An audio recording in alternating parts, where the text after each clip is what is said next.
Shalom,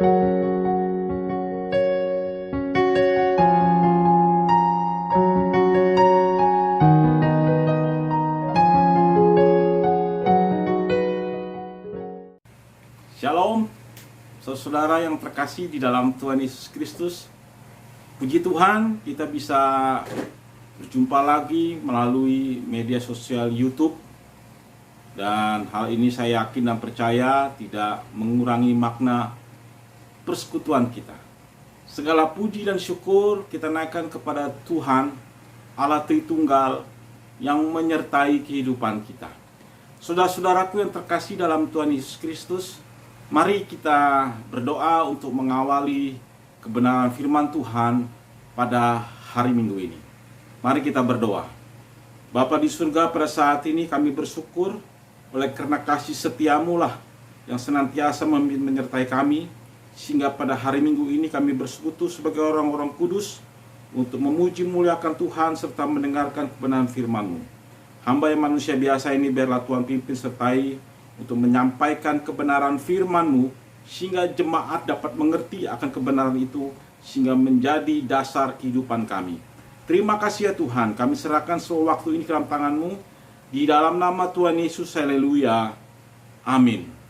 Saudaraku yang terkasih di dalam Tuhan Yesus Kristus, pada bulan ini kita masih berbicara tentang pengudusan. Yesus Kristus, pengudus orang-orang percaya.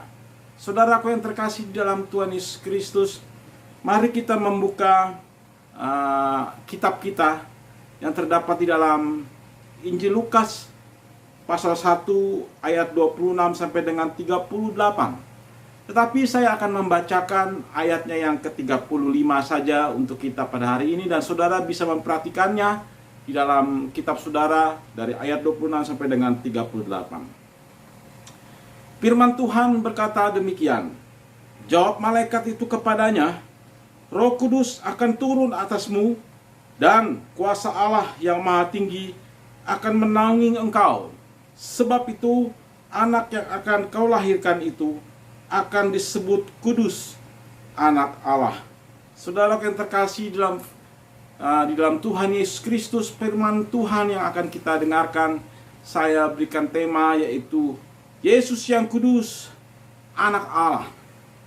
Saudaraku yang terkasih dalam Tuhan, sempitas kita memperhatikan akan kebenaran firman Tuhan yang saya bacakan tadi. Di ayat 35 pada pasal pertama itu menjelaskan bagaimana seorang perawan Maria mendapatkan kasih karunia Allah menjadi jalan yang dilalui oleh inkarnasi Allah yang kudus menjadi anak manusia, sehingga dia pun dikuduskan dalam kehendak Allah. Oleh sebab itu, Roh Kudus turun atas dia, dan kuasa Allah yang Maha Tinggi menaungi dia. Artinya dalam hal ini perawan Maria dalam kondisi yang kudus, karena kuasa itu mendapati dia dengan menutupi atau menaungi tubuh Maria menjadi sungguh-sungguh seorang kudus, perawan Maria dalam kehendak rencana Allah. Saudaraku yang terkasih dalam Tuhan Yesus Kristus, hal ini sangat luar biasa. Ini menceritakan tentang sumber kekudusan. Oleh sebab itu saudaraku, Yesus Kristus adalah Allah yang kudus dan anak Allah yang menjadi manusia melalui kondisi kudus seorang perawan Maria. Saudaraku, dia Allah yang kudus karena dia Allah sumber kekudusan. Tidak ada yang kudus selain Allah. Yesus adalah Allah, sehingga dialah yang menentukan pengudusan bagi orang kudus. Oleh sebab itu, Yesus adalah pengudus saudara-saudara yang terkasih dalam Tuhan. Karena dia adalah sumber kekudusan. Jadi dialah yang berhak mengadakan pengudusan itu bagi orang-orang kudus. Anak Allah, karena dia keluar dari Allah. Saudaraku bisa perhatikan ini baik-baik. Keluar tidak sama dengan diciptakan. Artinya Yesus bukan diciptakan, karena dia Allah. Dalam pengakuan iman rasuli, Yesus dikandung daripada Roh Kudus. Artinya Yesus terkandung dalam kealahan. Dengan hal inilah kuasa ilahi yang maha tinggi mendatangi, menutupi atau menaungi perawan Maria dalam mengandung dan melahirkan. Yesus adalah Allah dan Roh Kudus adalah Allah. Maka keduanya adalah dua pribadi Allah selain pribadi Allah Bapa dalam Allah Tritunggal. Tetapi Yesus juga disebut anak manusia karena dia Allah yang berinkarnasi menjadi manusia melalui penderitaan seorang perawan Maria dalam mengandung dan melahirkan sebagaimana manusia. Saudaraku yang terkasih, yang mana menerima hal ini sebagai kasih karunia dari Allah. Artinya pada saat itu, saudaraku, Yesus ada dalam rahim seorang perawan Maria dan keluar melalui penderitaan saluran peranakan sebagai biasanya manusia. Jadi Yesus Kristus adalah manusia sejati, bukan manusia jadi-jadian, dan dia juga Allah. Saudaraku yang terkasih dalam Tuhan Yesus Kristus, kebenaran yang kudus ini hanya dimengerti dan diterima di dalam pengudusan orang-orang kudus oleh kehendak Allah yang kudus yang berinkarnasi menjadi manusia. Artinya hanya dalam kehendaknya yang kudus bagi orang-orang kudus untuk memahami dan menjalani kekudusan itu. Oleh sebab itu orang-orang kudus meyakini dalam imannya Yesus Kristus yang kudus, anak Allah. Saudaraku yang terkasih di dalam Tuhan Yesus Kristus, berdasarkan kebenaran ayat-ayat firman Tuhan saat ini, dipahami beberapa prinsip yang harus dapat dipahami kepada kehidupan di dalam percaya Yesus yang kudus, anak Allah. Pertama, yaitu alasan-alasan yang sehubungan dengan Yesus yang kudus, anak Allah, dinyatakan di dalam ayatnya yang ke-26 pada Lukas pasal 1 itu. Saudara yang terkasih, Yesus yang kudus, anak Allah, terlihat di dalam Lukas pasal 1 ayat 26 itu, bahwa ini adalah rencana kehendak Allah. Rencana kehendak Allah yang disampaikan sebagai pesan kepada seorang perawan Maria bahwa dia akan hamil. Bayangkan, pesan hamil itu adalah rencana kehendak Allah. Allah yang maha tinggi. Dan saudaraku, pesan ini dibawa dan disampaikan oleh malaikat Gabriel. Siapa Gabriel? Gabriel adalah salah satu kepala malaikat yang pertama kali tampak dalam perjanjian lama sebagai utusan Allah, yang terdapat dalam Daniel pasal 8 ayat 15 sampai dengan ayatnya yang ke-26. Dan dalam perjanjian baru sebagai pembawa berita tentang kelahiran supranatural Yohanes Pembaptis dan Yesus, seperti yang terdapat dalam Lukas yang pada saat ini kita pelajari, dan Lukas pasal 1 ayat 19. Saudaraku terkasih, ini alasan yang pertama. Alasan yang kedua, saudaraku, Yesus yang kudus, anak Allah, dapat kita lihat dan kita buktikan di sini. Ada hal yang luar biasa dalam ayatnya yang ke-27 dan ayat yang ke-34.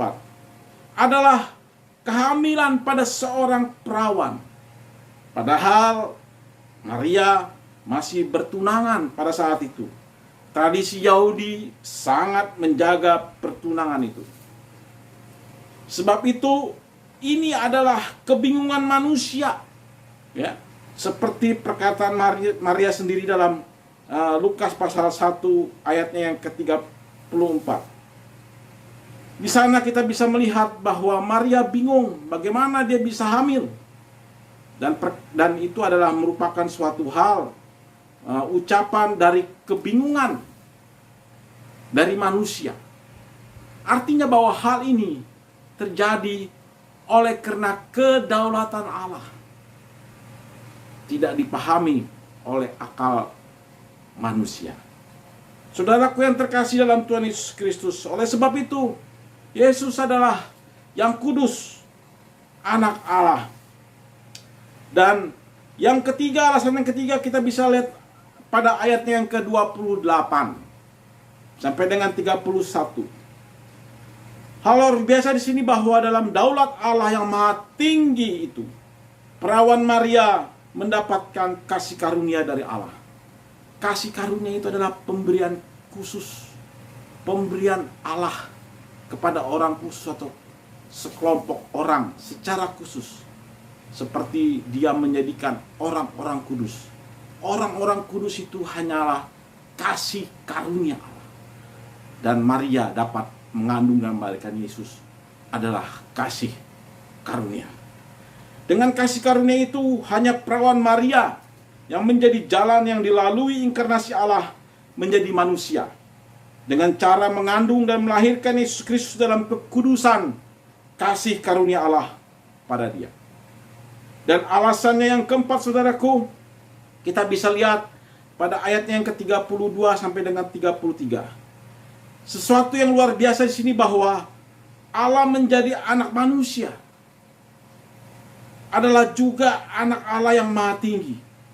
Sehingga Yesus adalah Allah yang kudus, anak Allah.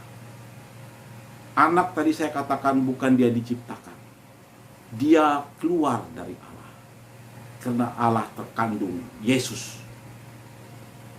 Allah yang menjadi manusia itu. Saudara yang terkasih di dalam Tuhan Yesus Kristus, sebagai anak manusia, dia keturunan Daud, maka dia dikaruniakan oleh Tuhan Allah tahta Daud, bapa leluhurnya, dan keturunan Yakub. Saudaraku, tahta Daud dan keturunan Yakub adalah kedua hal yang unggul, yang luar biasa dalam sejarah perjanjian Allah kepada umat pilihannya.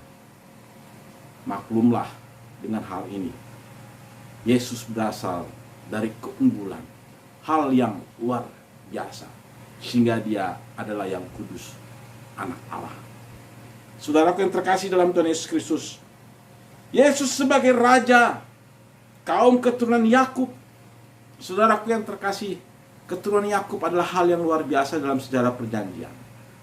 Dan siapa yang dimaksud dengan kaum keturunan Yakub?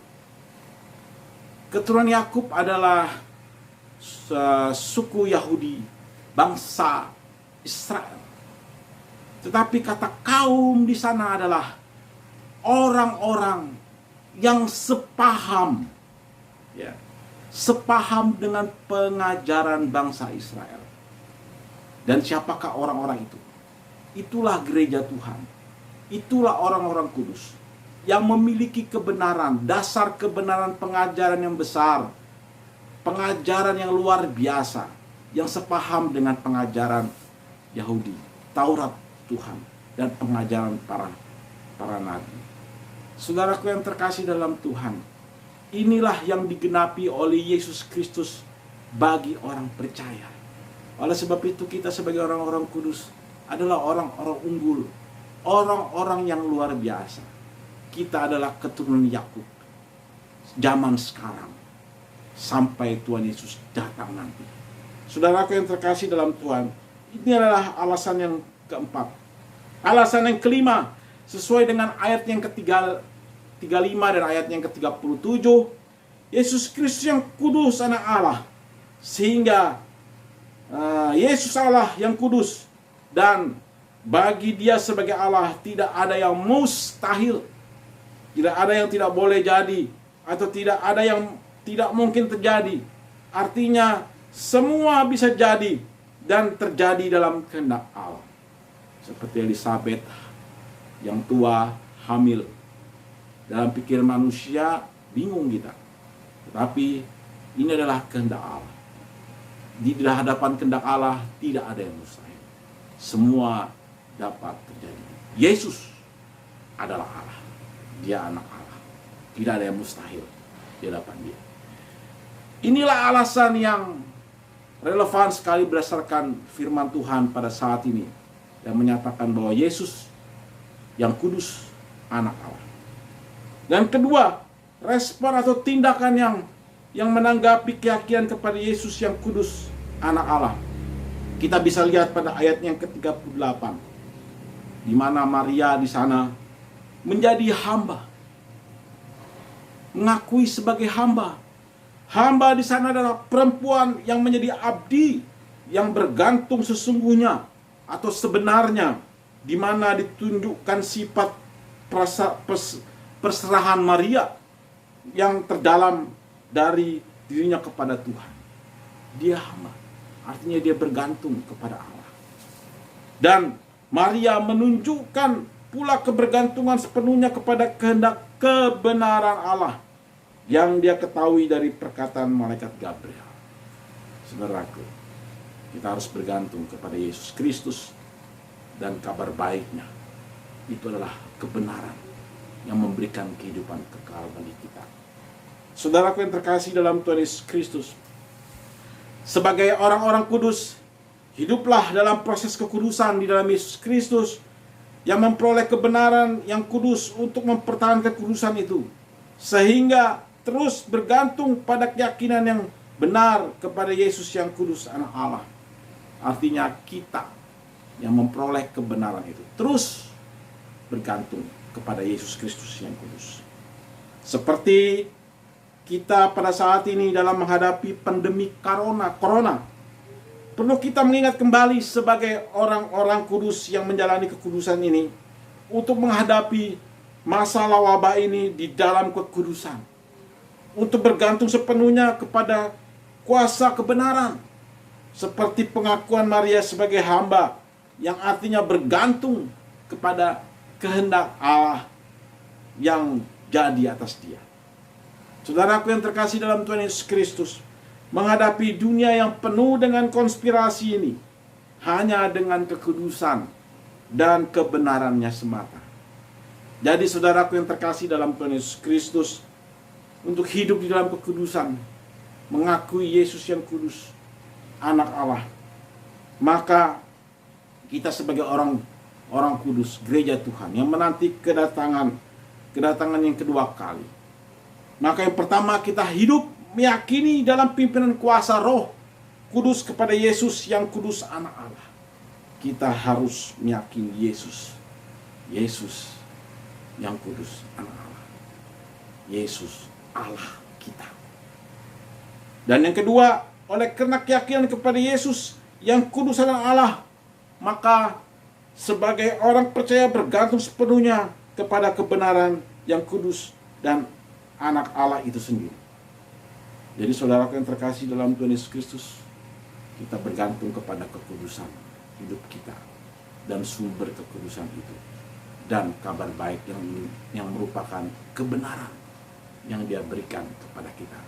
Kita harus bergantung sepenuhnya kepada dua hal itu, karena itulah yang membawa kekekalan bagi kehidupan kita sebagai orang-orang kudus, gereja Tuhan. Saudaraku, mari kita berdoa. Bapa di surga, terima kasih atas kebenaran firman Tuhan yang kami bisa dengarkan pada saat ini. Biarlah kebenaran firman-Mu akan menjadi dasar bagi kehidupan kami sebagai orang Kristen yang menanti kedatangan Engkau yang kedua kali. Biarlah kami hidup dalam keyakinan kepada Yesus Kristus, kekudusan-Mu dan kebenaran-Mu. Terima kasih ya Tuhan. Jemaat Tuhan yang terkasih dalam Tuhan Yesus Kristus, arahkanlah pandangan-Mu, terimalah berkat dari Allah Bapa, Anak, dan Roh Kudus. Pujilah Allah, pohon berkat, puji Dia segenap bumi. Di surga pun memuji-Hu, Bapa, Anak, dan Roh Kudus. Amin. Puji Tuhan. Selamat hari Minggu saudara-saudara yang terkasih dalam Tuhan Yesus Kristus. Selamat berjumpa di hari yang lain. Tuhan Yesus memberkati kita semua. Haleluya.